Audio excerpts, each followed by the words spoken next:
Yes, I used to have to like point these in the pen. Good evening. We're going to go ahead and call this meeting to order. Dr. Foley, roll call.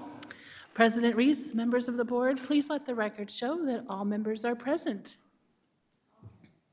Thank you. We are going to have a moment of silence followed by the Pledge of Allegiance.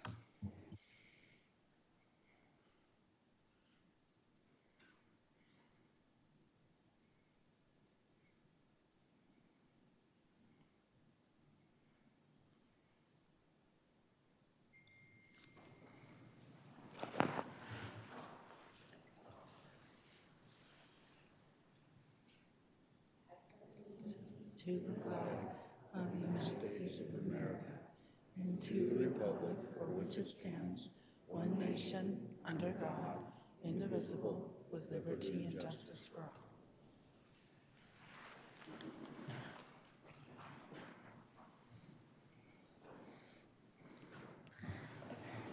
And we are going to go ahead and move on to our agenda. I move that we approve our agenda as it's presented. Second. Any questions or comments regarding the agenda? All in favor? Aye. Motion carries 5-0. We're going to go on to the superintendent's report. Dr. Foley.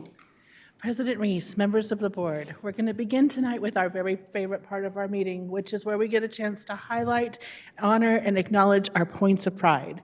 So tonight we're going to start alphabetically. We have middle school in the house, and we're going to have Cooley Middle School come up, and we're going to honor our amazing students. We're going to honor amazing employees and our community members who make middle schools awesome in Higley. So we're going to start with Mr. Varner, Ms. DeVono, and Ms. Schwartz. If you'll come up and help us highlight our Cooley awesome points of pride.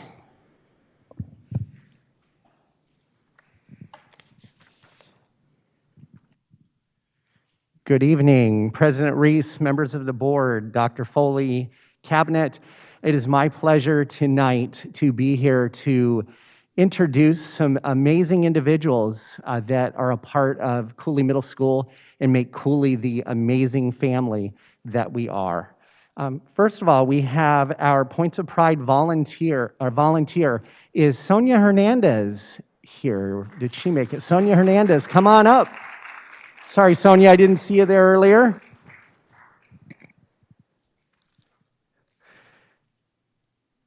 Sonia is our point of contact with Desert Springs Church, which uses our facility on Sundays. On more than one occasion, she has provided a gift for our teachers, or multiple gifts for that matter, in appreciation for Desert Springs using our campus. This has taken a lot of time and effort on her part, which we greatly appreciate. Sonia, thank you for all that you do for the CMS community. We definitely appreciate you.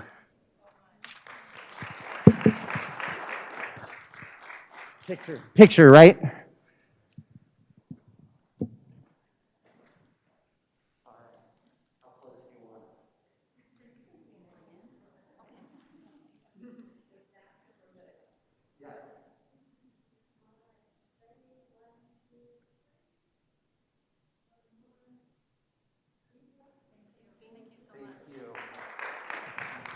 Thank you again, Sonia. Our teacher points of pride, Sean Reynolds. Come on up. I saw him earlier. Although this is officially Mr. Reynolds' first year as a teacher, he has been a part of the Cooley family for several previous years as a substitute teacher and on 2 different stints as a long-term substitute teacher. He's embraced his role as an educator and is open to growing and learning professionally. His lessons are structured and organized, and more importantly, he takes time to build and maintain relationships with his students. We just had this conversation the other day in my office, didn't we, Mr. Reynolds? Mr. Reynolds can also be seen in the hallway between classes, monitoring students and directing traffic each and every day. Mr. Reynolds, thank you for all that you do. So much.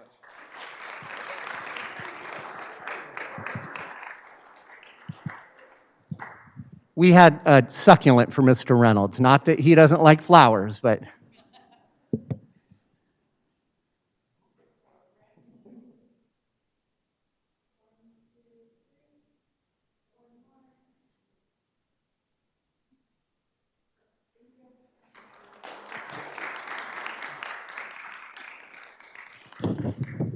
Our classified points of pride, Wendy Maxwell. I saw you earlier. Come on up.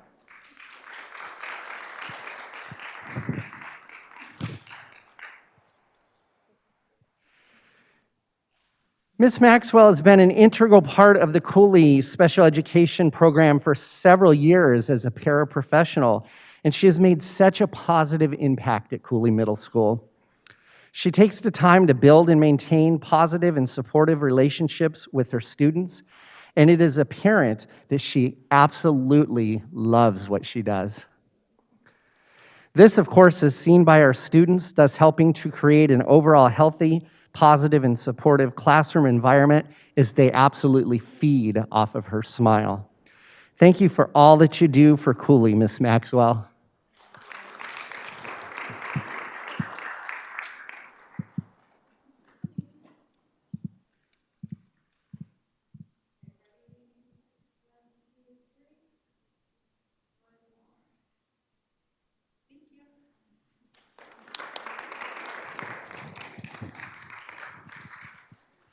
And last, but most certainly not least, our student point of pride. Omar Kareem, come on up.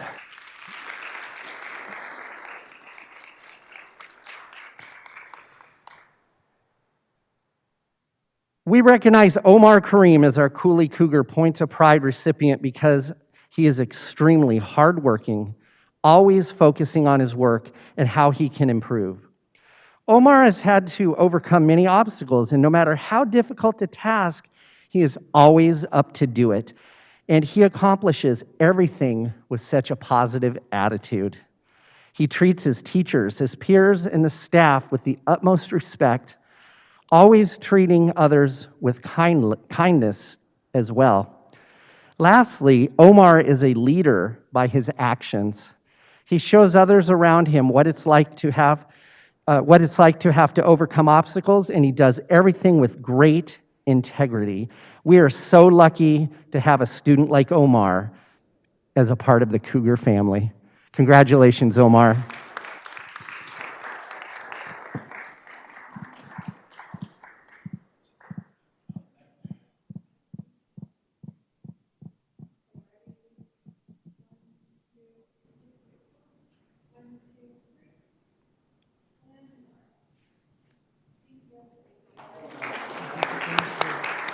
We had a card and a gift card for Omar. We didn't know if he would want the flowers or a succulent. So I hope you enjoy that, Omar. Thank you very much. These are amazing individuals at Cooley. Thank you. Thank you. Now I have the pleasure of inviting Mr. Dolan up so that we can honor our Sossaman Points of Pride.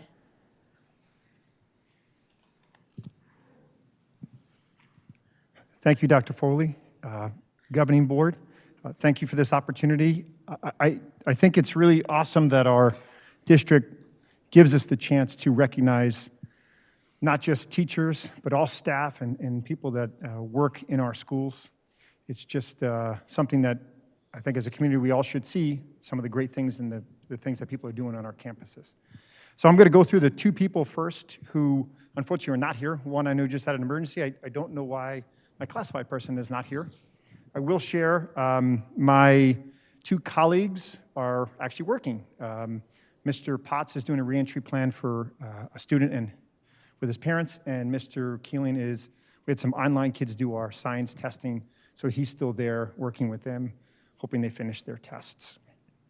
So first, she's not here, but our volunteer is AC Tremp.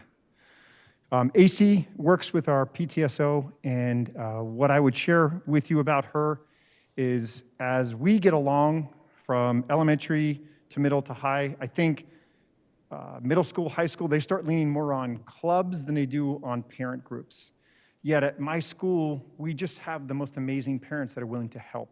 And when it comes to that, this year, even in the end of last year, our PTSO, certainly with AC, the things that they did for our teachers and staff was unbelievable. Shirts, hats, food, all things just to make them feel as special as they really are. So for AC, we at Sossaman, we truly appreciate her.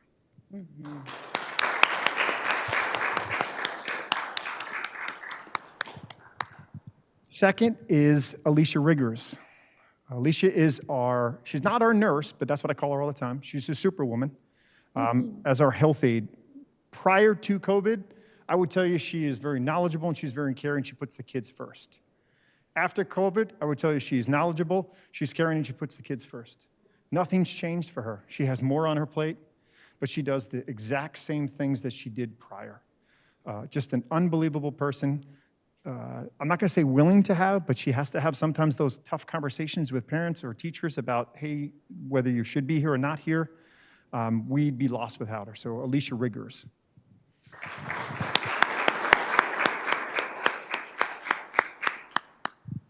A student, Allison Ewing, come on up here.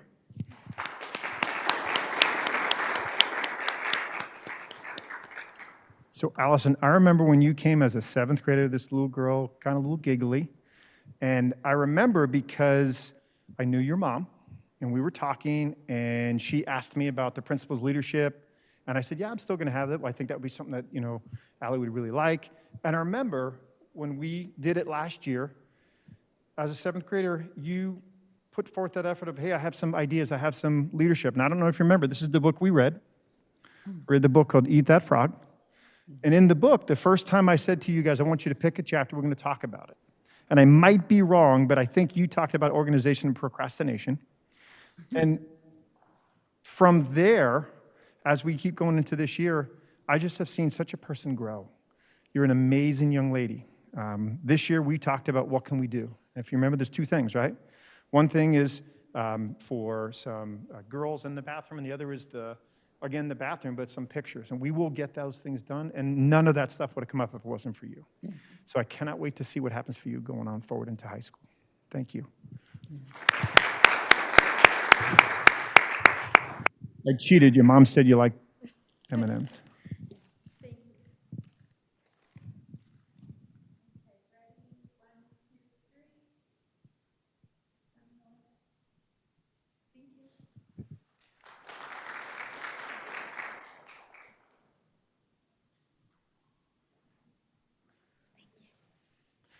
Last would be my teacher, Haley Roner. Come on up here.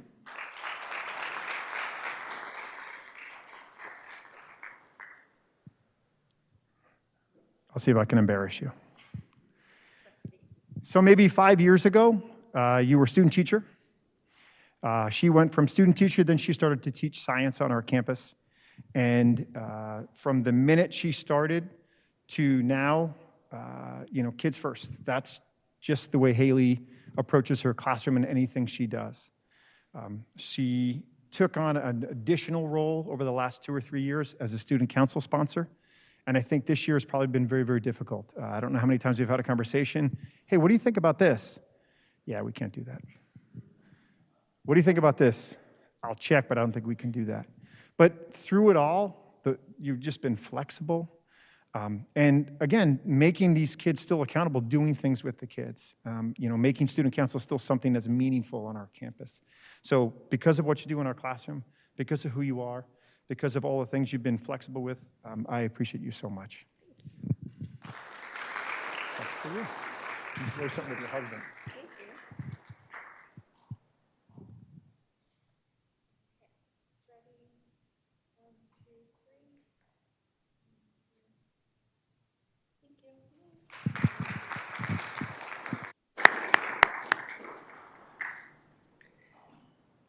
Thank you, Mr. Dillon.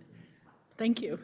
So thank you to our Points of Pride recipients, our family and their friends who came tonight. We always let you know at this point in the meeting, you are so welcome to stay, but we also know you've got to get ready for school. So if you need to leave, we also say feel free to do so at this time as well. And thank you for coming to join us tonight.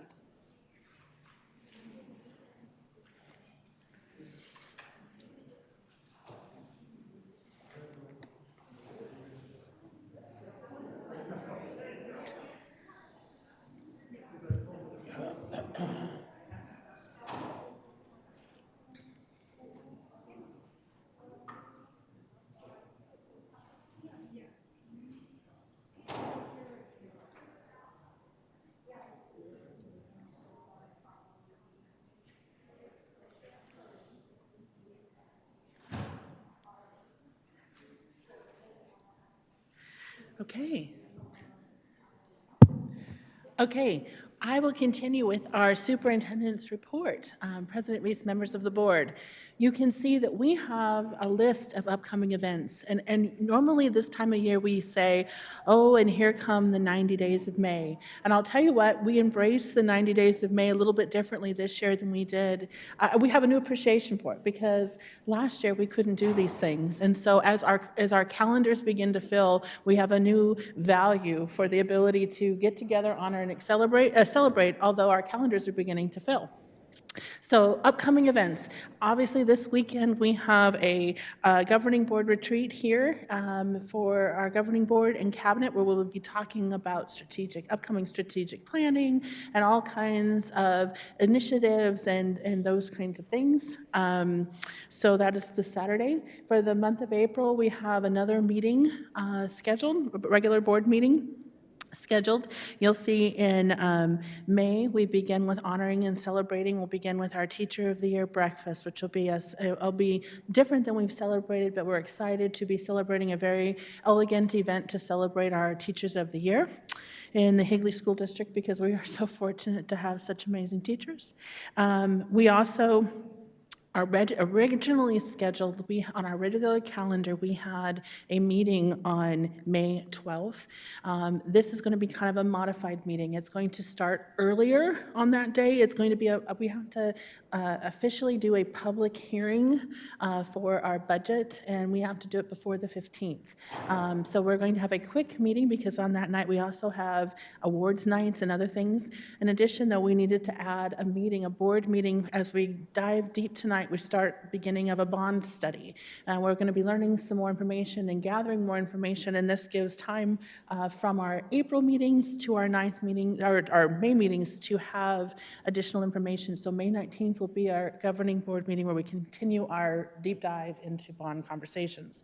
So these are some big upcoming events, meetings, and the beginning of a busy month. And of course, this does not encompass all of the events and other things that are coming on our calendars, which we'll talk more about at our retreat this weekend. And that concludes the superintendent's report. Thank you. All right, we will go on to board comments. Any board comments? Okay. We'll go on to request to speak. Mrs. Reach, any requests? Moving right along. We will now go to our consent agenda, and I move that we approve our consent agenda as it's presented. Second. Any questions or comments regarding our consent? All right, all those in favor? Aye. Aye. Motion carries 5-0. President Reese, members of the board, I just wanted to take a second to just do a couple acknowledgments with the consent agenda tonight. We recognize the talents of a few of our amazing employees who just confirmed appointments. So we want to congratulate Curtis Carabin, who has been placed into the role of the multimedia specialist. Want to acknowledge Mr. Tyler Moore, who has just been named as the CFO for the next school year, and Kristen Nash, who's currently been named as our Assistant Director of Special Education. In addition, we want to highlight that for this next year, you have confirmed the interim Associate Superintendent position to be Ms. Sherry Richards. And our interim executive director for elementary ed will be Dr. Sue Borzich. So we are excited about the highlighting of our skills and abilities of our internal people in some new roles and potential and positions for us in the district next year. So thank you. Thank you. We're excited to see the progress continue to move forward, and thank you. All right. With that, we'll go on to our information items for our fiscal year 21 monthly governing board finance report for our M&O for February. Does anyone have any questions?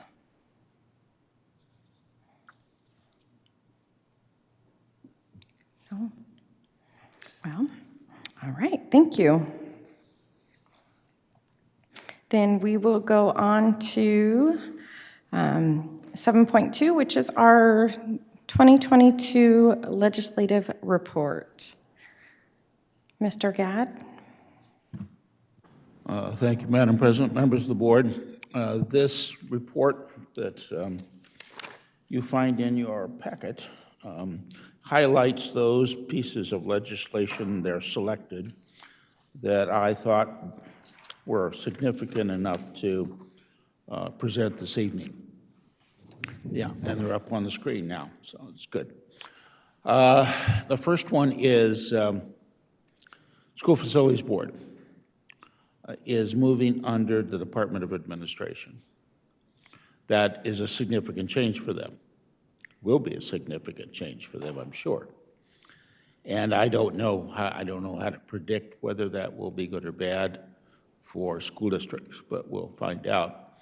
The reason that this legislation was proposed last year and this year I think is probably going to make it is that they didn't feel that the School Facilities Board was as efficient in allocating the funds, you know, that kind of stuff. And so we're going to let the governor's office basically deal with that. So we'll see how that comes out. This one, 1139, is significant. It's been signed by the governor. It takes all three sections of Proposition 301. You may remember there's a base pay, a performance pay, and a menu. It now combines all of them together into one fund, which will make it a heck of a lot easier for us to administer and give you more flexibility as to how you allocate those funds. You won't be in those defined boxes any longer. There are some stipulations in that legislation, especially relative to performance pay. So we'll be furnishing you additional information as we get that bill back from the governor's office. It basically says in general that you have to spend the money on teacher comp and student support services, very broad. Much, much broader than it was before, and much less defined into individual boxes in terms of what your limit is. So I think you'll enjoy a lot more flexibility with that. Senate Bill 1165. That one is a reaction, of course, to COVID, in that the state did not feel that you can conduct a reasonable or adequate teacher evaluation for the current school year, given everything that's occurred. So it's a one-year reprieve from doing an evaluation because of the circumstances. Senate Bill 1433. That is one that you probably have heard about. It's to fund that portion of the year that the district might have spent in virtual learning and count its time the same as it would be if it were in person.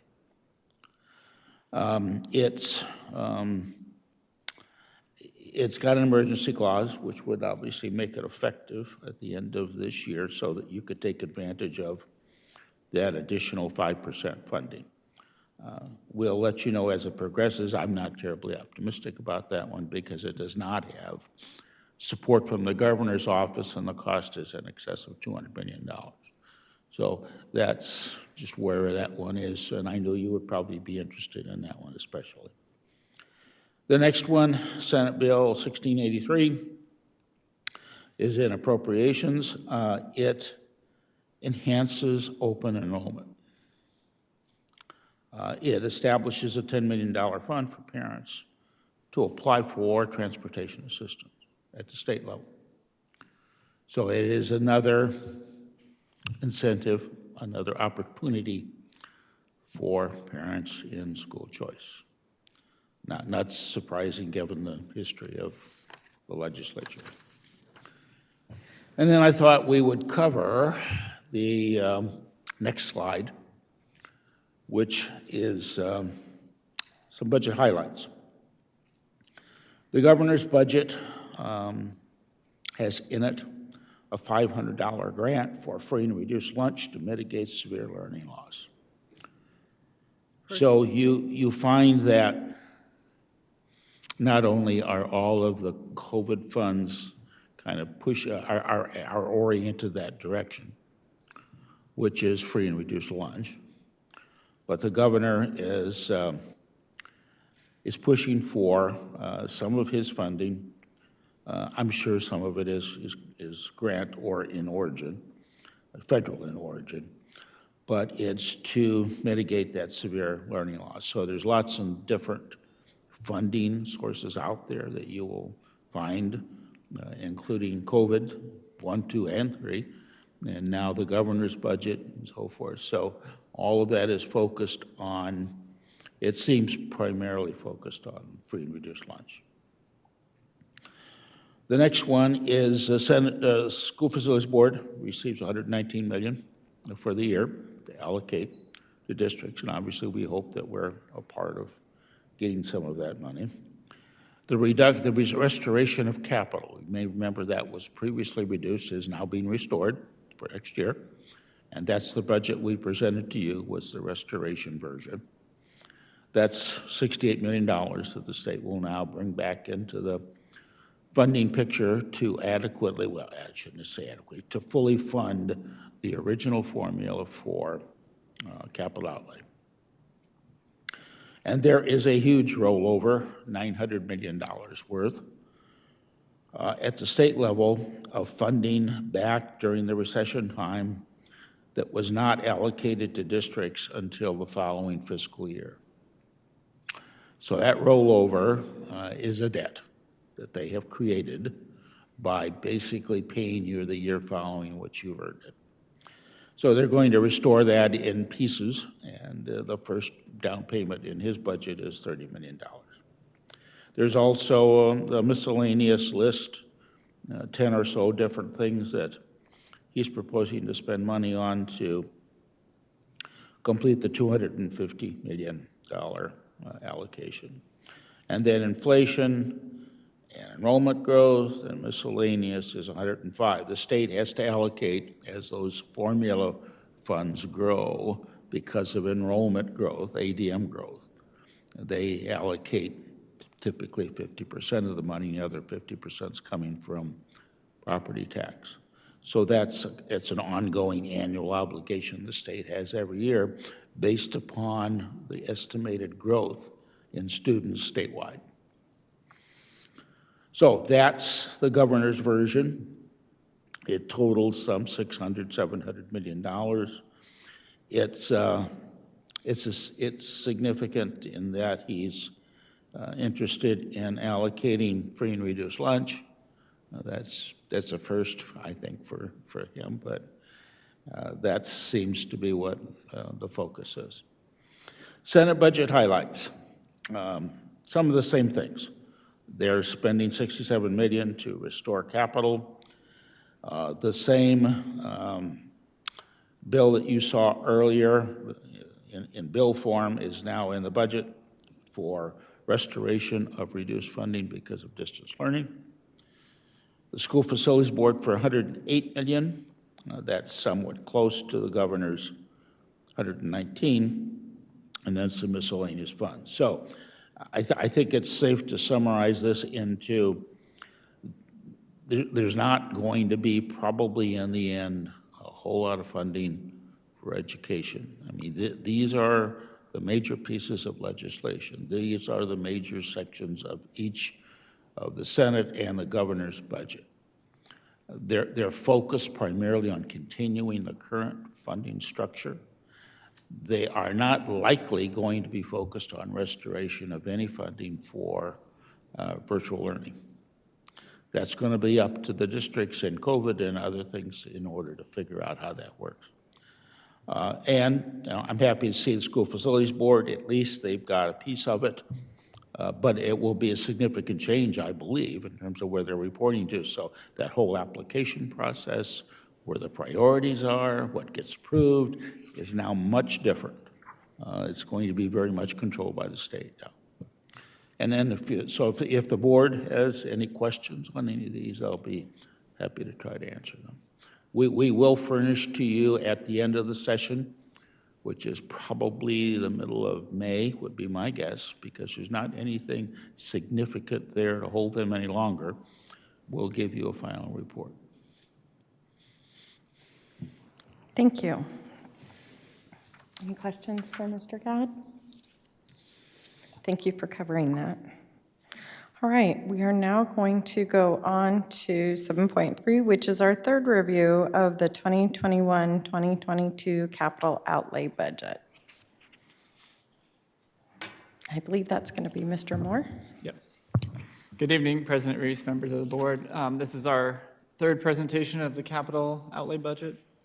Much like we did with the M&O budget, we're bringing this in information, and then later in the agenda, we're going to request for tentative approval of the capital budget. Turn this on.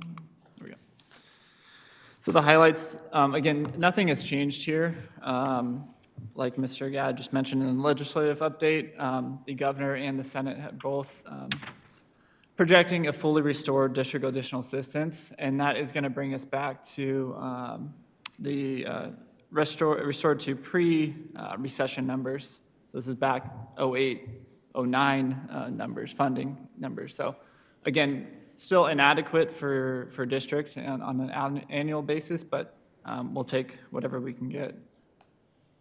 Second bullet here, we have a designated funding source next year for a curriculum adoption. And I believe as the year moves on, Dr. Foley and her team will bring some more information on how that process is going and what adoption we'll be presenting. The third bullet here, a lot of this budget is based on our high budget balance carry forward that we've been carrying as a district. As it notes here, we are bringing over roughly a $16 million budget balance carry forward. For reference, our annual allocation in capital is $6 million, so it's relatively high for a district this size. So this budget does bring that budget balance down to about $8.6 million, which we still feel is healthy and conservative in terms of a capital budget, and it leaves us room for the next few years to fund various items that we will present tonight. The fourth bullet there, we have some allocations to complete the 1-to-1 student-to-device ratio. This is a technology initiative that has been ongoing, and we hope to complete that next year with this capital budget. We've talked about in the M&O budget, the reduction from the M&O transfer to capital. So that is funding. We've been utilizing our M&O budget to fund our lease payment. Our annual lease obligation is $4.4 million. We are projecting to move some of that obligation to the capital budget. So the difference there would be $1.5 million be funded from the capital budget next year, and then still transfer 2.9 from the M&O budget. We have a allocation in here that decentralizes some of the FF&E requirements that, or obligations that the district has historically purchased for schools, and moves some of that budget down to the school level. I've indirectly talked to a few principals, and a lot of them are excited and can't wait for next year to get this underway. And then lastly, we will continue to pursue any SFB funding and E-rate funding. Those are additional grant funds and other federal governmental grants that are available to us based on applications and certain capital needs. So we'll continue to pursue those, but we are not projecting those into this budget. So any grant funding we receive will be a benefit to the district in terms of budget balance, which will benefit us in the next fiscal year. So nothing has changed on our summary here. I'll touch on a few of the highlights of the big dollar amounts. So on the first line there, we have the district-wide usage. We previously mentioned the adjacent ways funding, and that we do have some approval to move forward with spending some of that money down and not holding that as a budget set aside. So that is positive news. We have an unallocated amount of $1.5 million. This is set aside for those emergencies, those unknowns that come up during the year, and this amount here will hopefully fund those. And we don't anticipate any emergencies always, but we do have it set aside. You'll see the annual building lease payment. Again, that's a $4.4 million obligation. Mr. Gadd will later expand on some plans that we do to reduce that out of our capital budget. But right now, our obligation annually is $4.4 million. I mentioned the classroom technology. That one-to-one device ratio cost is going to be roughly $1.7 million. I believe there's 3 schools left to fulfill that need. We have an annual technology budget of $729,000. These are our annual renewals, our software, Microsoft, our emails, our financial software, etc. We have a major maintenance plan. This is going to be an annual obligation from the capital budget of roughly $1.7 million. Again, these are our annual costs to the district. The capital needs, AC, repair HVAC, water heaters, etc. Those are annual costs that the district incurs every year, and this is that budget for that.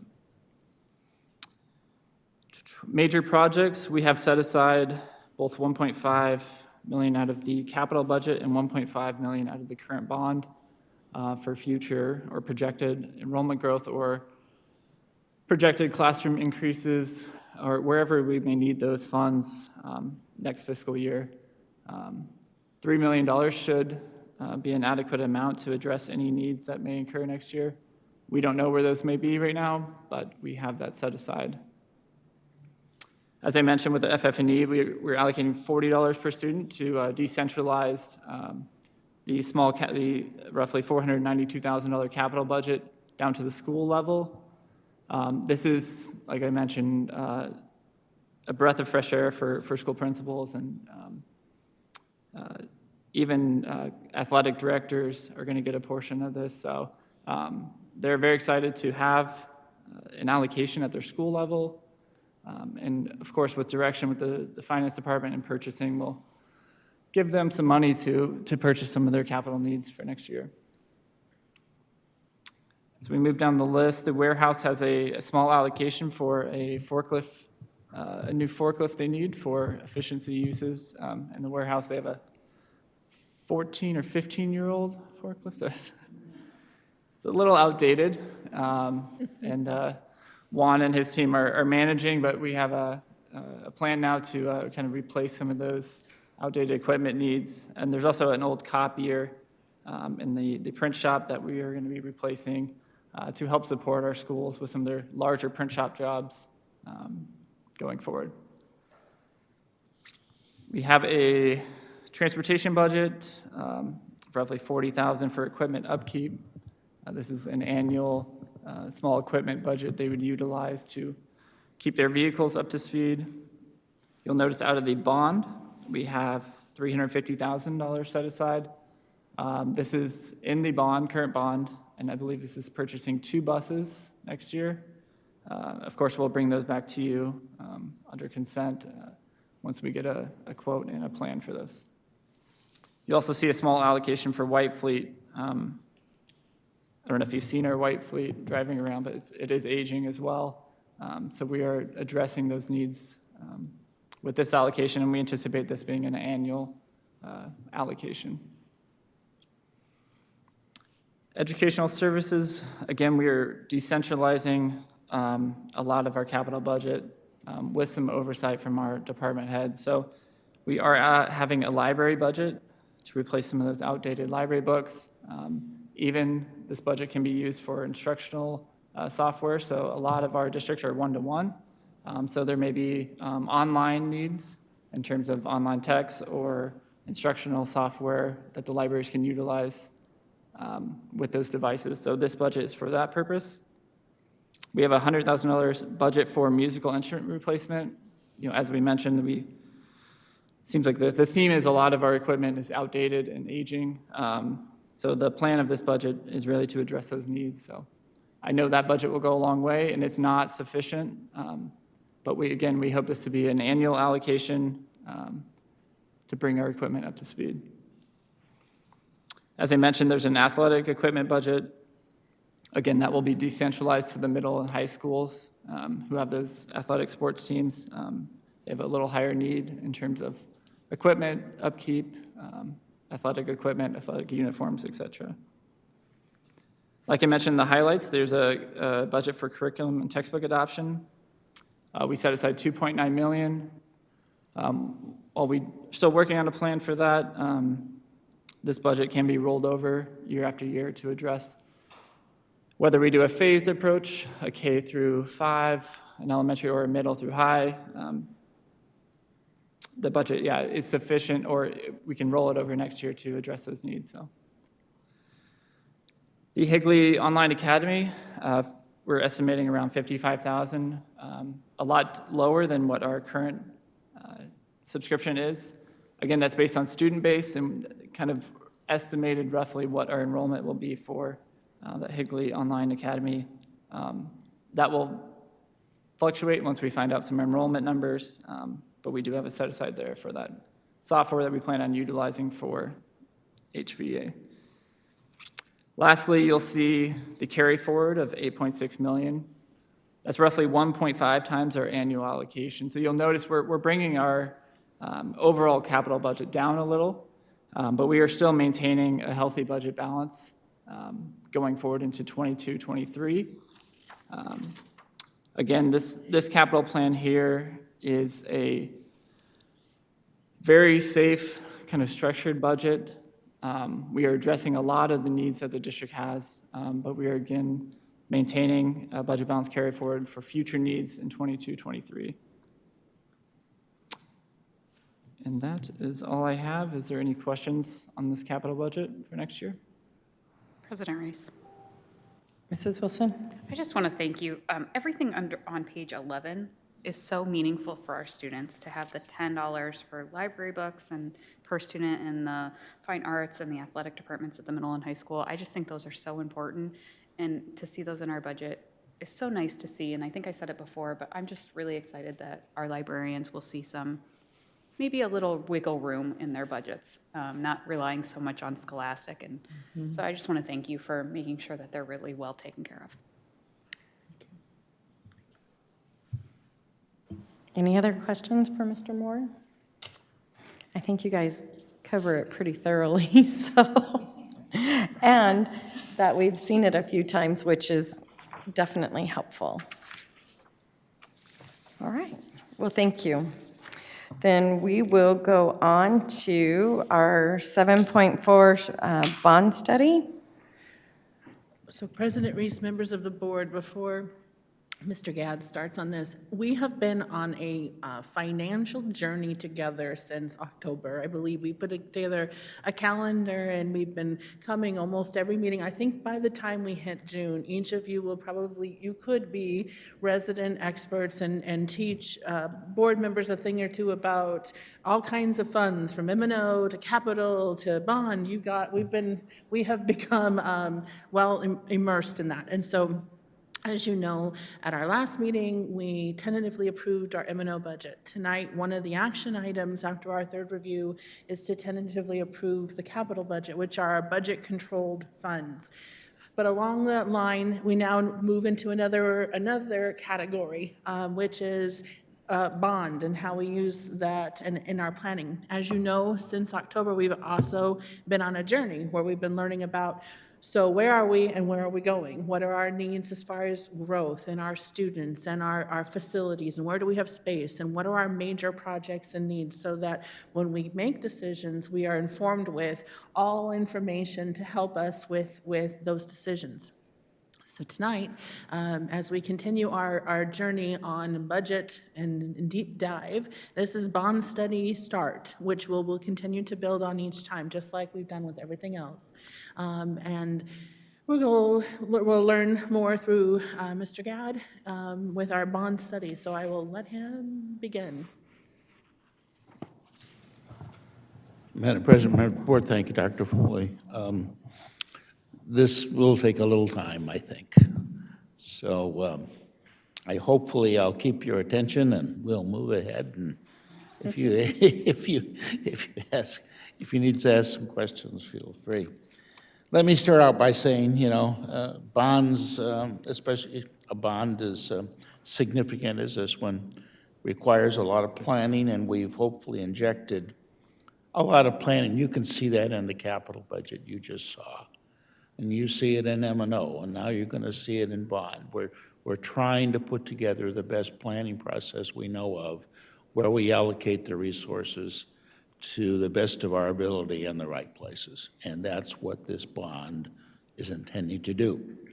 It is a study packet for a possible bond election that you would be asked to call on June 9th. That is up to you. That would be in the form of a resolution, creating a ballot question in November.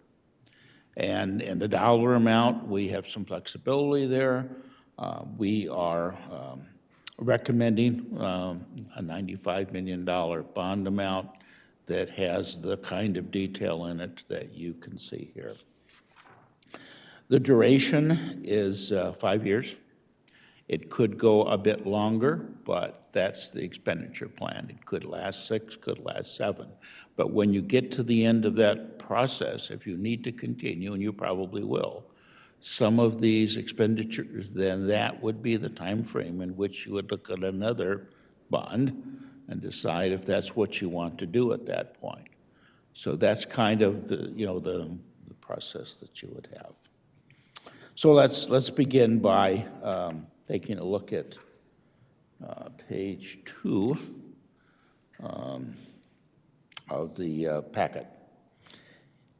Sometimes you get confused about, I don't quite understand what relationships there are of different funds. And if you think about what number 2 does, is it's got three major sections, really. The first one is M&O. That's your day-to-day operations. That will be all your salaries and benefits, and you guys know that. You've been there. Number 2 is the budget that Mr. Moore just presented to you. It tends to be short-term, one-year capital needs, funded by a formula, just like M&O is. So, as long as your needs don't exceed that short-term process, and it's 1 year at a time, and you don't have really any major expenditures that are going to exceed the amount that's allocated to the formula, fine. Most districts eventually get to the point where they have some major needs, technology, et cetera, and I have to have more funds in which to implement those plans in order to stay competitive with market changes and competitive with other districts, especially in the choice environment that we have now. There's lots of things in here that would benefit the district in a number of ways, not the least of which, of course, would be our students need to have what's necessary to be successful. And that leads us then to what kinds of expenditures, plans do we have for major multi-year projects, and that's what this bond is. So it's a supplement, it's an add-on to the short-term needs that you saw earlier. And it's a 5-year plan, basically a 5-year capital plan. that's funded through bonds, sale of bonds. Page 3 is what are the reasons for a bond? Well, as you know, very well know, that the state has reduced in the past annual capital funding, that's the restoration subject we just talked about, for a number of years. The formula has been reduced by the state because they needed money to balance their budget, and it comes from that '08 recessionary period, and has now finally, over a long period of time, been restored. But that meant that districts were denied that capital money over lots of years. So you tend to fall back in whatever plan you might have had. Emphasis on technology is, as you well know, very, very high. And that consumes a lot of capital money to stay up with internet speeds and technology and devices and all kinds of things. So the funded technology plan, in my opinion, probably requires at some point that the district establish a fairly large budget in which to deal with the hardware and software of technology. I don't know how else you keep up without doing that. Energy conservation is there, should be, and is in this plan. So is safety and security in this plan. The district has some older buildings that, you don't think of it sometimes that way, but some of the schools are older than you might think, and so they're going to need some major maintenance. It does eliminate the reliance on M&O for capital. So it allows more money to stay in M&O, as it should, and you can enhance your instructional programming that way. It also provides, eliminates the reliance of short-term capital to try to satisfy long-term needs. You have a budget that Mr. Moore presented to you, and instead of exhausting it with trying to meet some of these needs, and it doesn't really actually do it because it doesn't have enough money in it, you eliminate that issue. You eliminate all of that because you now have another funding source to deal with those major kinds of projects. And this one happens to contain a possible outright purchase of one of the two schools that we have under lease agreement. That is a significant portion of the debt service the district has obligated itself to. By pursuing the purchase of one of those two schools, they're both basically priced in the same way. We expect to save the taxpayers $21 million. It does require $32 million, as you will see, within this packet to do that. But there is a significant offset to that with the taxpayer savings the district would be spending for interest. So this lease, as you well know, also runs out into 2052. It's an extremely long period of time. And so it probably needs to be dealt with as soon as you can with some more realistic approach as to how you get to ownership for those two schools. So each of the two schools, if you tried to purchase them currently, are about $32 million each in which to pay off the outstanding payment obligations that you have. That's the principal amount. It currently is containing another $21 million of interest on each school of that side. So there's a total of $53 million that's being paid from your debt service tax rate for each school over time to satisfy those lease requirements. So the savings would be coming from interest on one school. Simply the interest would obviously be canceled. We would generate an amount of money through the bond that would satisfy the remaining principal amount. And we've tried to put it in here in a way that it doesn't cancel out lots of the other things that we should address in a bond for district needs. It's about a third of the total of what's projected in here. So it's a start. It's going to take a while, if you decide to approve this proposal, it's going to take a while for the district to get bonding capacity in which to try to deal with the second school. But at least, you know, we could push ahead, maybe even get an agreement where the second school at some future date would have a buyout amount, and we can negotiate that potentially. So we'll see how that goes. Okay, some other budget highlights on slide 4. As I mentioned earlier, it's got technology, it's got building safety, it's got security. It's also got a section for major construction. You may recall the demographic study that Mr. Bramer presented to the district. It does have some enrollment growth in it at selected locations, particularly high schools emphasized. And so if classrooms are needed over the next 5 years, whatever renovations might be required, it's got a significant allocation in here to make that happen. And that's just, I think, we need to pursue always having adequate facilities for whatever number of students that we have, and this would satisfy that. And as you know, that environment is somewhat unpredictable because of school choice, et cetera. But if we do need additional classrooms, the money is here in which to do that. Major maintenance, that's a significant item. The capital budget that you saw had some maintenance money in it. It's not enough. It needs to be more because we have 1.7 million square feet under road. So it's a lot of facilities. We need to be more aggressive with painting, with air conditioning replacement, with kinds of things that people would expect normally for us to do, especially those folks who have voted for a bond in the past and would think that you would maintain whatever they invested their money in. So that's what this plan does. I will add that both the major construction projects and the major maintenance, Dr. Fowler will be making an in-depth presentation to you at the April 21st meeting. So I won't spend a lot of time there, but he'll be going over that in some detail. It shifts the lease payments that we currently have for the two schools totally to bond.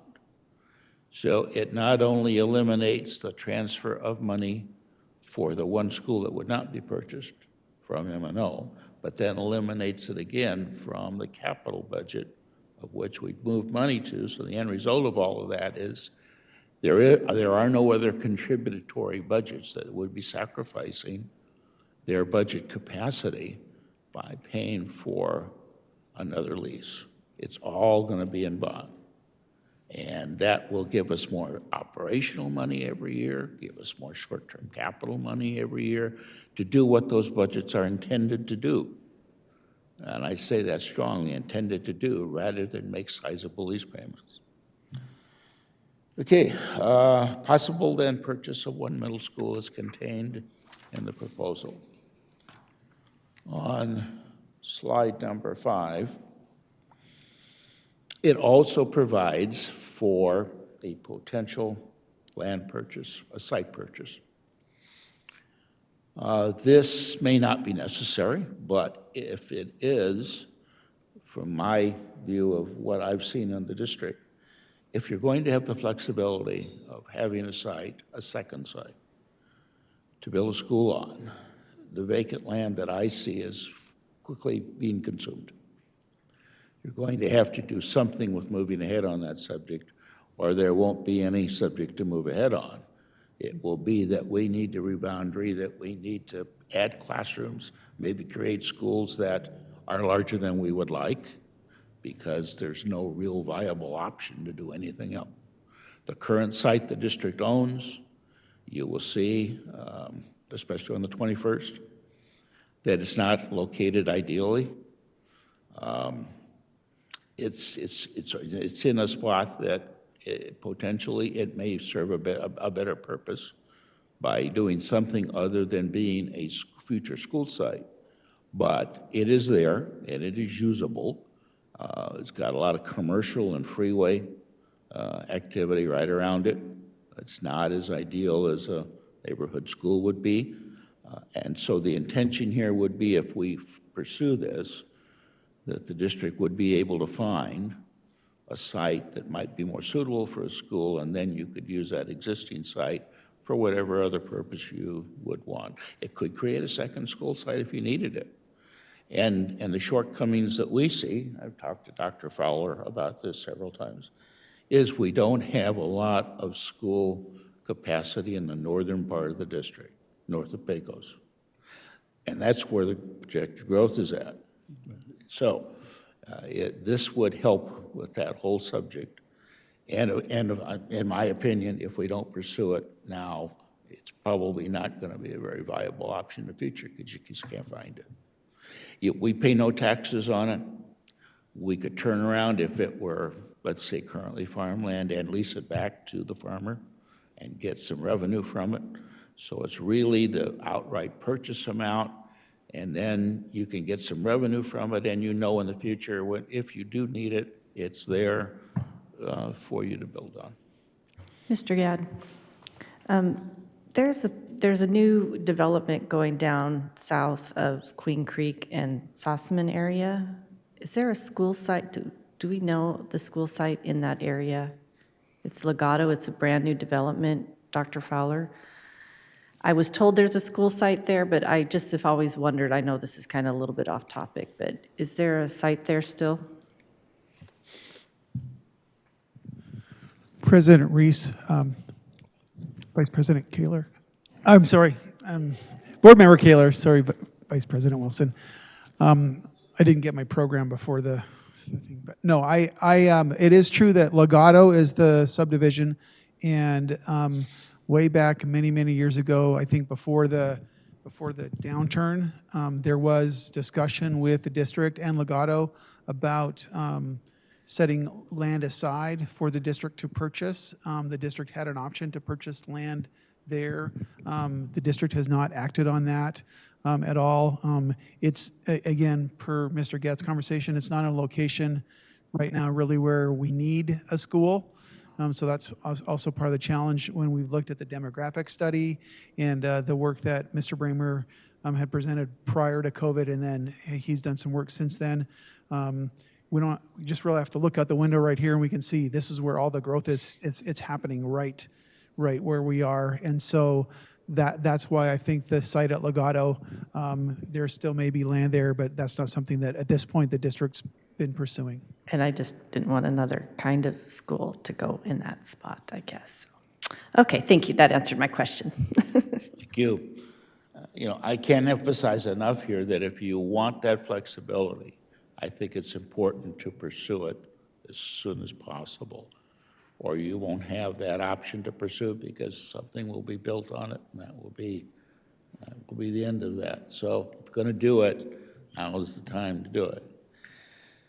Okay, we are proposing with this $95 million bond, 75% of the current district's remaining bonding capacity. Bonding capacity, there is a formula that limits how much debt you can issue. And this would take us up to 75% of the remaining amount. There still would be some $30 million of remaining capacity to add to the capacity that you will generate over time annually through the formula. As the district grows with property values, including building, the capacity of the district to bond grows with it. So over the next 5 or 6 years, there should be enough growth that you would be in a position to have another bond, and could be in the magnitude of what we are talking about here. But in the meantime, that's not going to be likely just because of the cost of bonds and because the available capacity needs to rebuild itself if you actually do this proposal here. The tax implication is pretty minor. We currently have a tax rate of $7.28 total per $100 of assessed value. This bond is projected to add 14 cents to that. So it's very minimal when you think of a $7 rate and you're adding 14 cents. Not a major concern, I would not think. And the next bond, Mr. Moore and I have talked about this a couple of times, because the debt service that the district will be doing over time will start to decline. You will be paying off debt, and the tax rate will be going down according to that. So when you start into that significant decline, you want to think about, do I allow the tax rate to decline and then later on all of a sudden increase it because I need another bond? So as it declines, you might want to consider that's the point in time where I have another bond so it stays flat. The taxpayers can predict what their tax bill is because it doesn't change.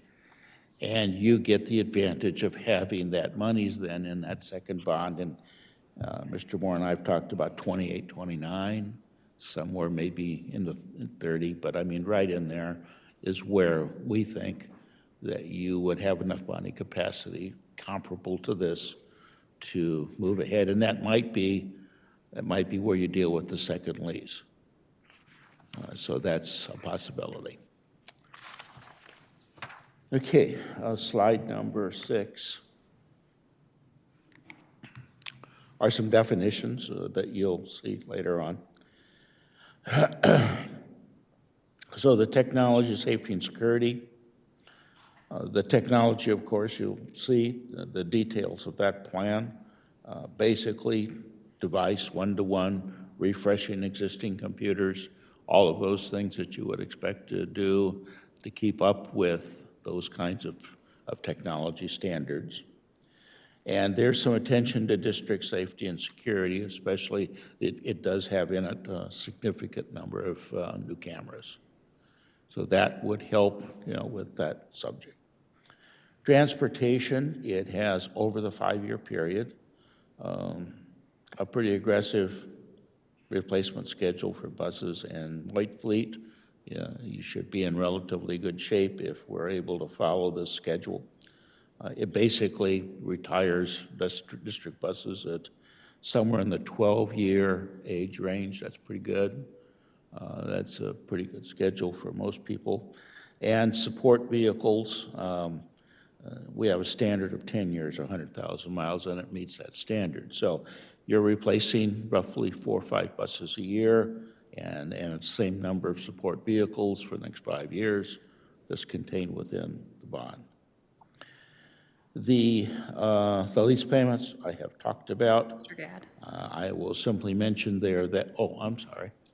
what is the normal life of a bus? Do you The know? life of a bus. Yeah, like you said, it was a 12-year Yeah. turnaround. I think, That might be somebody else's question. I but- think 20 to 25 years Okay, for parts. Okay. After that, the difficulty is not so much that the bus is worn out, it's you can't get parts for it. Okay, I was just wondering, because I wasn't for sure, I'm not schooled in that area, so I wasn't sure how that would, Sure. what the normal life capacity of that is. Thank you.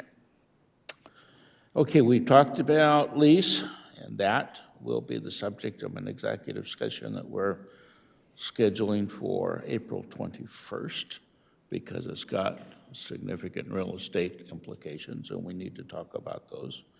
And then land purchase, already talked about in detail in the northern part of the district. Major maintenance, Dr. Fowler, along with major projects, will give you an in-depth review of those, and then we have a contingency that's contained in the packet. Well, moving on to slide number 7. This is categorically how we would recommend spending the entire bond amount over the 5-year period. And you see down the left-hand side some major headings that gets you kind of oriented to what the total is. And then on the far right-hand side, you see a percentage, and those percentage amounts are the amount that each of these major categories occupies of the total. So if you go down that right-hand side, 16% of it is technology, 33% of it are the leases we talked about, 28% is major projects, 11% is maintenance. So it gives you some idea of how much goes to each one of those purposes. And it's pretty basic. I mean, it goes to those things that you would expect it to go to, that are long-term, multi-year capital needs for the district. I don't think we've left anything out of the list.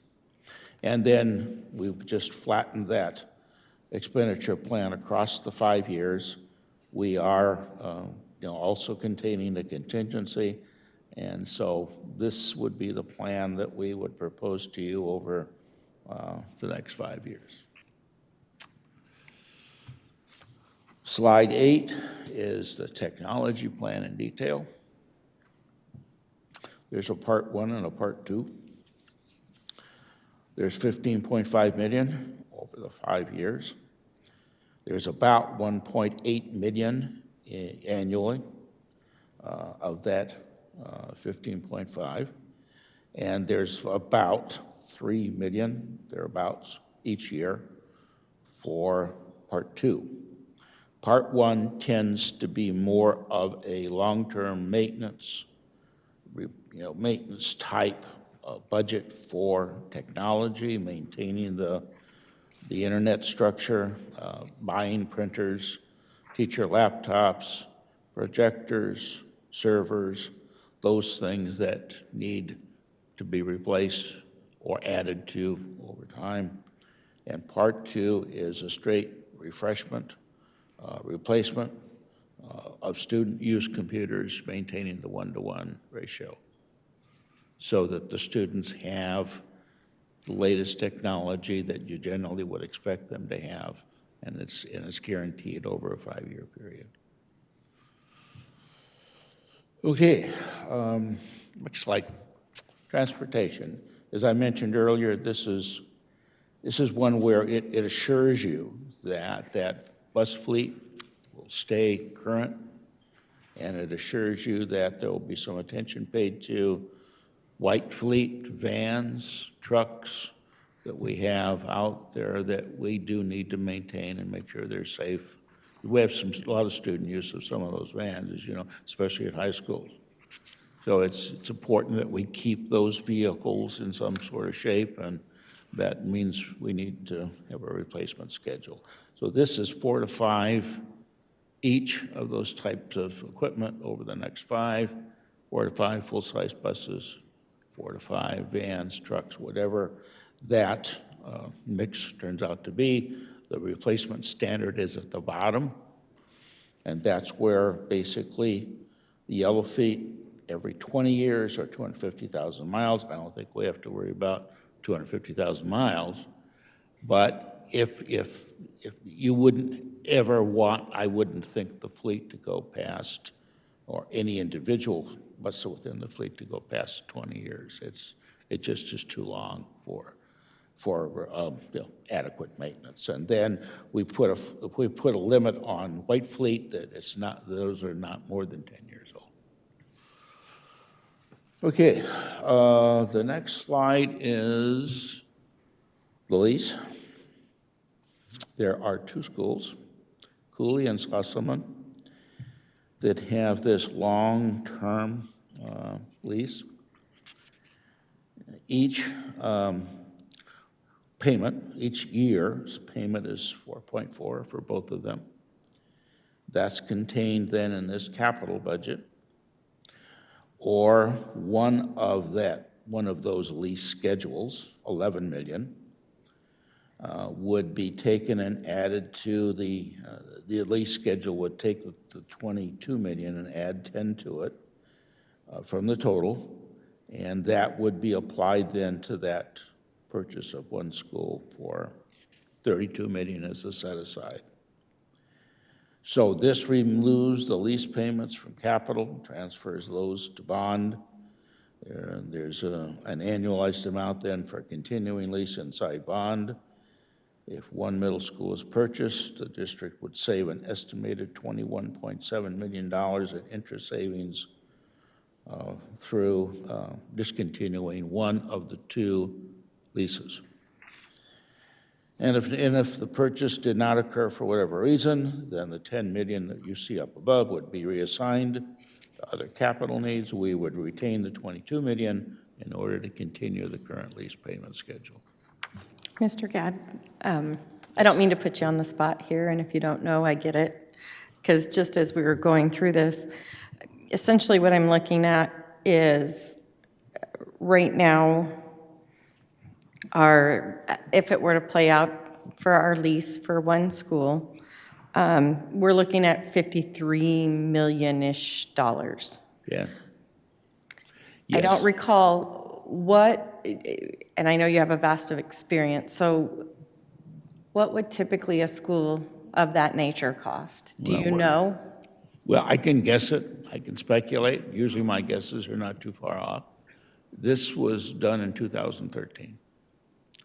So if you think back to what the prices would be in 2013, I would guess we're talking $200 a square foot.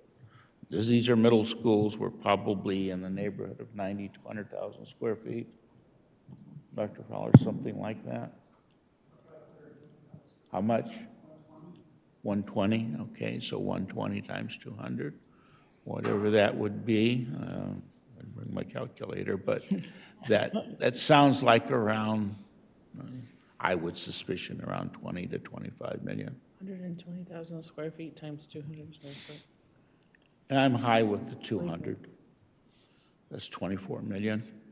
And I'm high with the 200. So you probably could have built either one for $20 million. Now And this 32 million right now isn't even talking about what we have paid Right, up to this Right. point. right. So I mean, significantly yeah, overpaid. yeah. Okay. What would have cost you 20 million on an outright now is way 60, 70 million dollars if you took out the current lease schedule all the way to 2052 and you included principal and interest. Those schools are costing you 3 times of what you would have paid on an outright purchase basis. So what it would cost us to run the whole lease and what, even more, we could have had 2, Yeah, we would have paid for 2 on its own, ours, yeah. saved our taxpayers a Yeah. ton of money. Yeah, I really think that it should be important for the district to look at the long term here and try to save money wherever you can. I mean, the decision was made at some point to do leases, and that's a done deal, but you don't have to obligate the taxpayers to a schedule of payments that just doesn't make any sense. No, I think that's great that, I mean, we have an opportunity to save money as you've presented it. So it just popped into my head as we were talking about this, and I'm adding those numbers, and I'm like, wait, that's one. That's not even both. And so thank you for President giving me Reese. your rough guess. Yes, Mr. Fowler. Just to excuse the interruption, I got the exact number, so I was a little bit off, but it's actually the actual square footage for each middle school, and they're identical, 140,502 square feet. So what would the total be? A little bit more than 120. So So the space for the middle schools is about 120, and then the space where the preschools are is about 20,000. So that's 140,502 square feet for each And facility. what would that cost at 200 a square foot? I'm going to do math. So so 26 million, let's round Yeah. up, or ish. You can put an ish on a millions, so. Yeah. Yep. And I think that if you really worked at, bidding and some other things, you could probably get that down to close to 20, depending upon what you wanted to do. But I mean, that's the ballpark or the neighborhood you would be in back in 2013. Okay, just as a comparison based on where we're at. President Reese, President Reese? Oh, sorry. we're all calling her at the same time. Oh, Go ahead. I was just going to say that this isn't common practice to lease schools, is this, Mr. Gadd? Most people, we would just buy it with our bond money if that was. you would do We an would build a outright school with our purchase. bond money, correct? Using a very low interest rate in the form of a bond to do an outright purchase. And it's bygone. now, but we can try to make it better for the future. So thank you for bringing that to our attention, that it is a savings, even though it's hard to look at it that way. Thank you. President Reese, members of the board, one of the things that our administration began back when we started building this calendar was coming to you with, we're going to do some fact finding and get some information. And as you know, we've been keeping you updated in status reports that we have been working with attorneys to work with the foundation here to determine if this was a possibility. And again, there's a lot of work that needs to be refined, but if it is, we felt we should explore all options when we make this decision so that we could be diligent and thoughtful with all options. What are our needs? What are our growths? We have some uniquenesses in Higley that we are going to need to financially figure out how to do. So hence, when we meet at our next board meeting on the 21st, we will go into an executive session with those attorneys, with Stiefel, so that we can ask very specific things about the option. What could that include, and do we want to do that? Hence why we've got a new photo up there that we'll look at more closely that is an aerial of what does Higley boundaries look like right now so that we can make some decisions with all the information, the most up to date with what we know at this time. So fortunately, we have been working all along to get some information. We'll be able to talk to them, ask specific questions, learn more about this, figure out what more we need to know so that we have explored every option as a district as thoroughly as possible for these decisions. And so we are summarizing a big picture here, but we will be able to go deep and into the details. Can I ask a quick question, President? So did I hear you say that the 32 was negotiated, or was that never mentioned? Did I mishear that? The lender for having built the schools and then the leaseholder, there's an extensive agreement, a really extensive agreement, like this. And some provisions within there, if we're going to purchase outright one of the schools, requires us to know what direction you want us to pursue. Because it has provisions all over it. I mean, they're unique. And so, anyway, that's the purpose of the executive session, is to show you what those things are and ask you to help us determine where to go with that. Eliminates my second question. Thank you. And Mrs. Anderson, that was the principal amount. Like, when you ask if it was negotiated, that's what's the principal amount. It's what he, yeah. Yeah, it's basically a termination of the current payment schedule and ownership of one of the schools with that 32 million, but then there are other things in there that I'm sure we're going to have to talk about with the lender, and that's where your direction is needed. It's clear what the principal amount is. We've got a schedule. And you'll be able to work with our attorney who has been working with their attorney so that we can understand and determine so what and now what. Okay. Slide number 11. This goes back to, I don't think I'll spend any time here, it goes back to that school site that I mentioned that we might pursue. It's a 15-acre, and that would give you an adequate amount of acreage for an elementary school. And then major maintenance, you can see the categories that are anticipated to spend money on. They're pretty much those every year that you would contemplate. You need money to keep up with roofing and heating and cooling and painting, et cetera. They're here. And this really is a schedule, I think, that very adequately addresses, school appearance and school maintenance and all of those things that the taxpayers would have expected us to have done automatically. President Reese. Dr. Foley, I just had a quick question. I've read that a couple of the home builders recently are putting everything on hold because the cost has went up so high for different things. Does this play into that at all? I've heard plywood went up roughly 10 times what it was Yeah. before. So I don't know if this accounts for that, or if we need to make some contingency fund for that. And that might be more of a Dr. Fowler, but Dr. know what? Foley, I'll let you pass that out. President Reese, Vice President Wilson, yes. And you'll notice that one of the things is a contingency plan in there, because that has actually been one of the things that we've talked about, was even the purchase of land or construction, that is something that's only continued to rise. And when you're anticipating a budget today for something that you're going to construct upon 2 and 3 years down the road, you've got a placeholder, but that may not be enough. Hence, we do have that contingency identified as part of that. And obviously, we'd have to prioritize at that time if it extended upon or beyond a contingency. But that is a very excellent point and a very real, that's one of the very real things that we will deal with in this, is you've got your best plan for what you will do and how you might attack that, but what the cost will be at that point is obviously an unknown. This provides for a 20% contingency.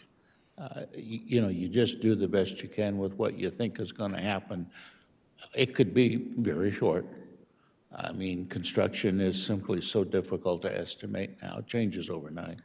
And I think that we've all lived through this before, and how things ended up were very different, and now we're here again. So it's kind of funny how history repeats itself, and we'll just watch and see. Yeah. But good question. And Thank you for bringing it up. that contingency ought to be adequate for some period of time, maybe a year or two. Then it may become inadequate. And there's other contingencies in here. There's 2 other ones that could come into play if you needed them to make sure that you can complete this list. And this list is really important because it's the appearance of our schools, especially in a choice environment, and it's an obligation we have, I think, to taxpayers to make sure that we're maintaining their investment. And that's what this plan needs to do. And Mr. Gass, just to clarify, they don't have to stick to this exact dollar amount per year under the bond, correct? It's just the dollar amount for this is allocated. It's up to us how we spend it, but it's still great to see kind of a chart on how that could be done, because I think in the past, we just kind of had a dollar amount and then we just kind of plucked when we need. It wasn't so clearly stated. Identified. And so I appreciate the dates and a plan by the year. Okay, moving on to slide 13. Again, this will be a program that Dr. Fowler has some details for you on the 21st, but as you can see, it's kind of categorized in a major way for additions. It's enrollment driven. Facility standards, if we find that there are needs somewhere that we need to address. Renovations, especially if we can do some renovations that would help us with more capacity, or we need some remodeling done in some spaces.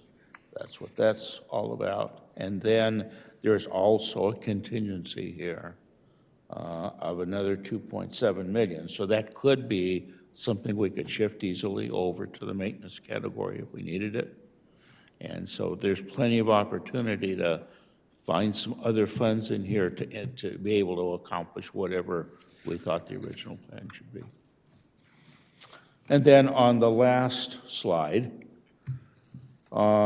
it lists for you all of the contingencies that are contained in this bond package.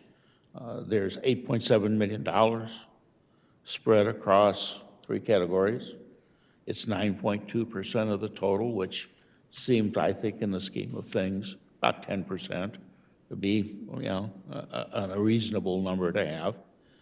And we have not only the 3.5 million as an overall, then you've already seen the 2.4 and you've seen the 2.7.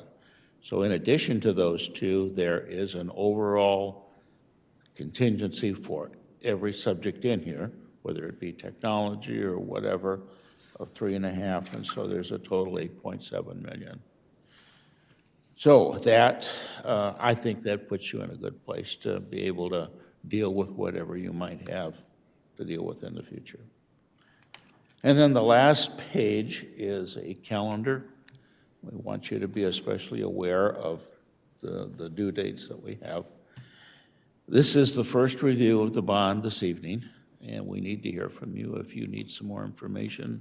That's what we're here to try to provide for you over this next couple of months. The April 21st is a second review, and that also will contain that executive session where we can discuss real estate. And May 19th will be the third review, again with an executive session if necessary.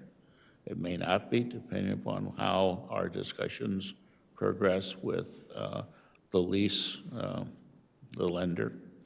And then June 9th, that would be the date in which we would have to ask you, do you want to proceed with this package and have an election in November as a form of approving of a resolution? So I really think the packet is balanced, again, balanced to the needs the district really has long-term. I think everything, generally speaking, is addressed in here in some way if it's a really major capital expenditure that we need to do. And so, I think it's a good plan. Anyway, any questions you or the board might have, try to answer.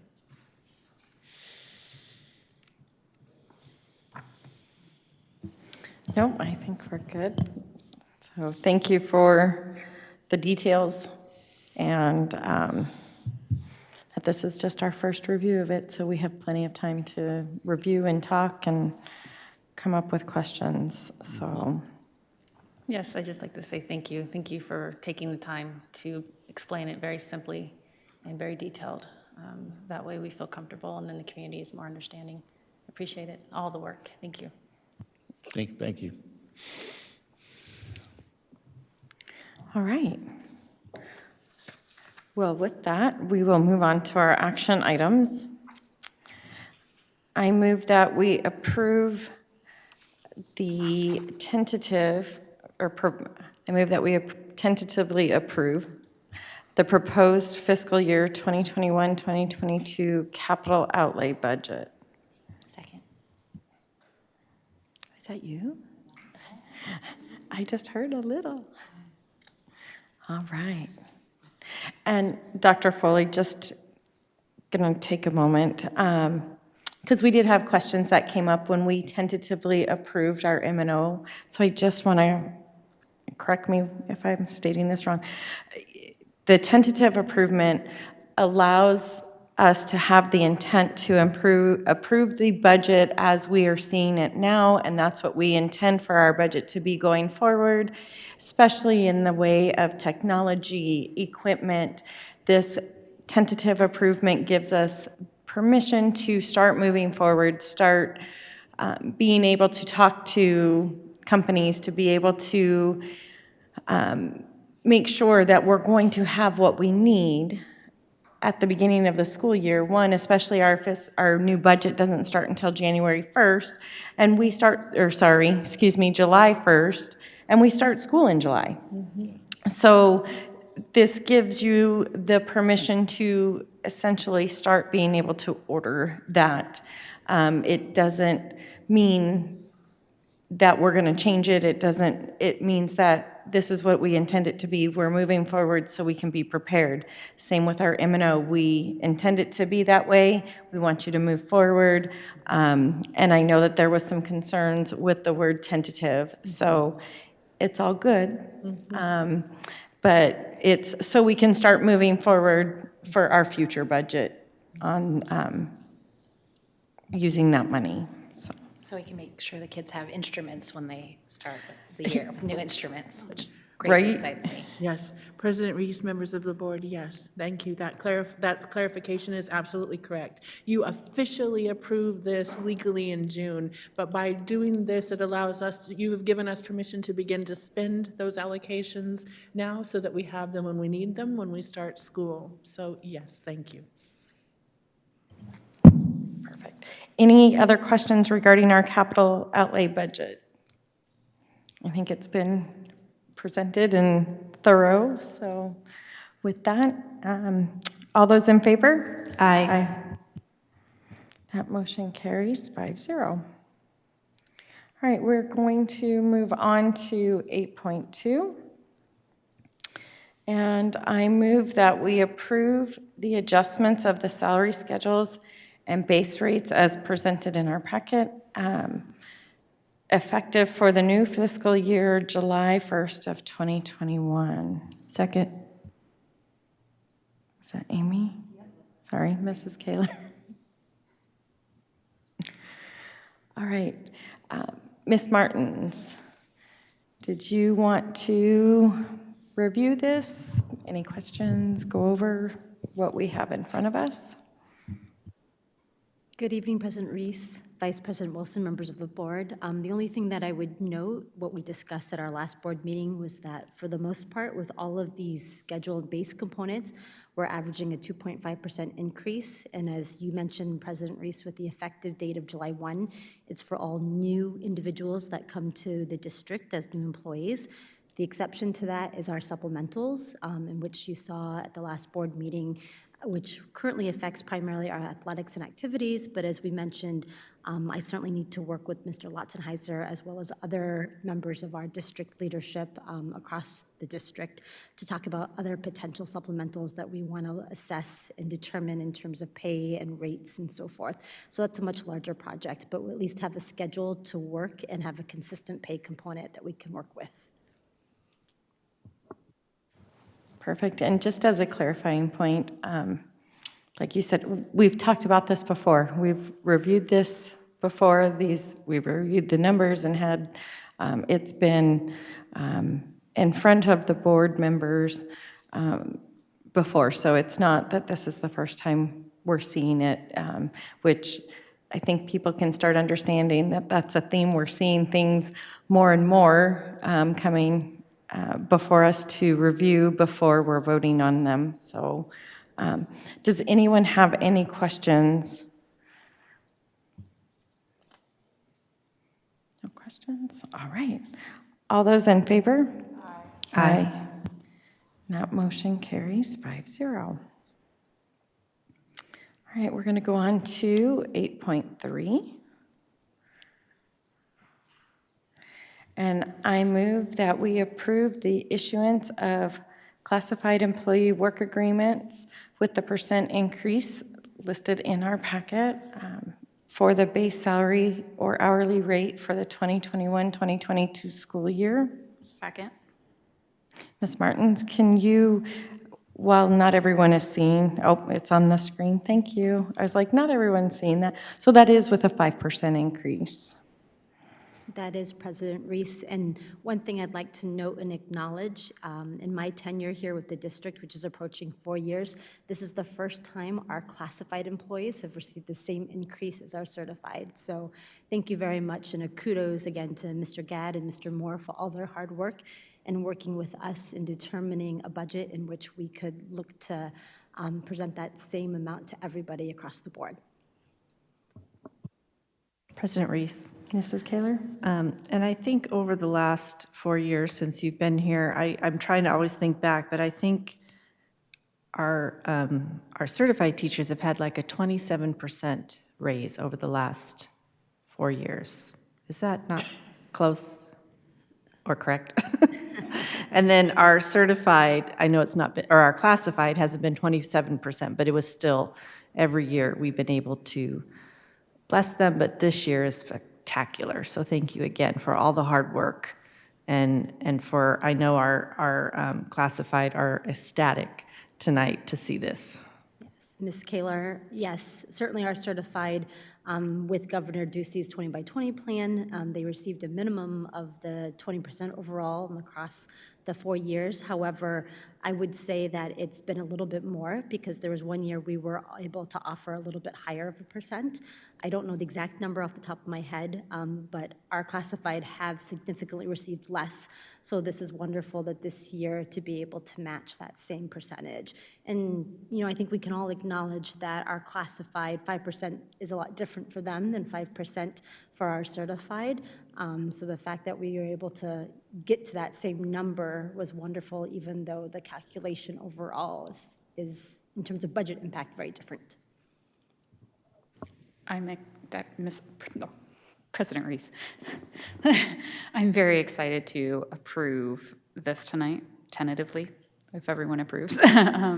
This is really exciting for me to see that number be the same. I know Mr. Glover, he spoke of this a lot to make sure that we were honoring everyone when he was here at that seat, but I'm really excited to see this, and I'm just thankful, Dr. Foley, and to your whole staff that we could make it the same and we can honor those people.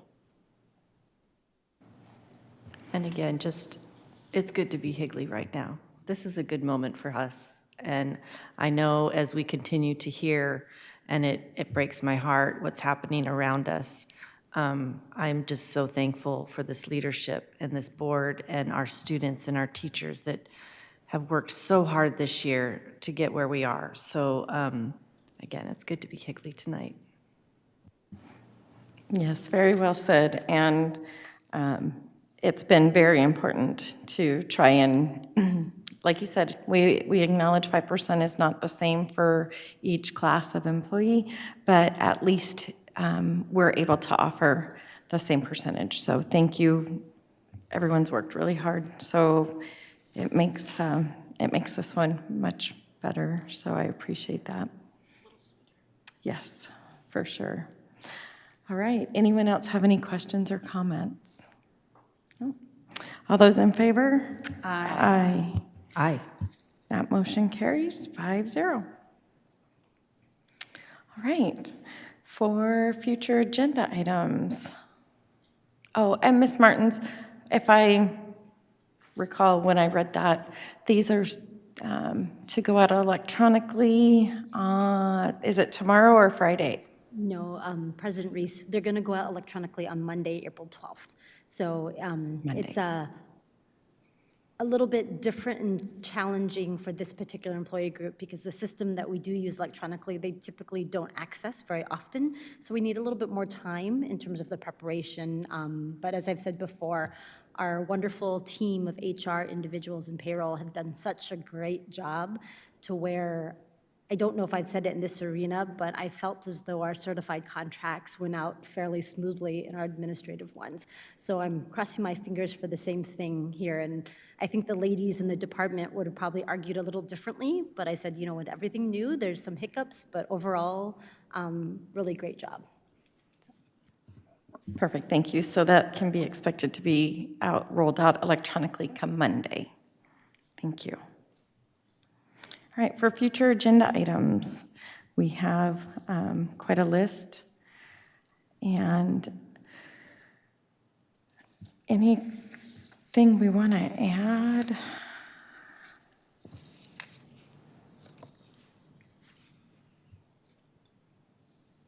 I'm sure we'll, after our retreat on Saturday, there'll be some other different focuses, I think. So. All right, so we'll leave this as it is. And with that, I move that we adjourn. Second. All those in favor? Aye. Aye. Motion passes 5-0. Have a good evening.